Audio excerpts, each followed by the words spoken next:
नालंदाचं पुनरुत्थान म्हणजे भारताच्या गौरवशाली इतिहासाचं आणि सांस्कृतिक संचिताचं पुनर्जागरण आहे. तसंच त्या परंपरेला आधुनिक रूपात प्रस्थापित करण्याच्या राष्ट्रीय आणि आंतरराष्ट्रीय वचनबद्धतेचं प्रतीक आहे, असं प्रतिपादन राष्ट्रपती द्रौपदी मुर्मू यांनी केलं.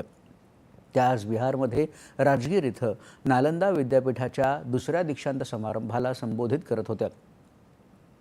नालंदानं प्राचीन काळीही जगभरच्या विविध स्रोतांमधून आलेल्या अनेक विचारधारांचं स्वागत केलं. वादविवाद संवादाची परंपरा जागी ठेवून ज्ञानाला नैतिकतेशी जोडलं. ज्ञानाचा संबंध व्यापक कल्याणाशी जोडण्याचे नालंदाचे प्रयत्न हे आजही औचित्यपूर्ण आहेत, असं त्या म्हणाल्या. आजच्या संघर्षमय जगात नालंदाकडून मिळणारा सर्वसमावेशकतेचा आणि सहिष्णुतेचा संदेश हा अधिकच महत्त्वाचा ठरतो. या दीक्षांत समारंभासाठी परराष्ट्र व्यवहार मंत्री डॉक्टर एस जयशंकरही उपस्थित होते.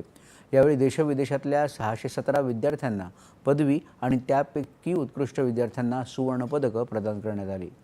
आजच्या बिहार दौऱ्यात राष्ट्रपती प्राचीन जागतिक वारसा स्थळ असणाऱ्या नालंदा विद्यापीठाच्या अवशेषांच्या स्थळीही भेट देणार आहेत. इराणसोबत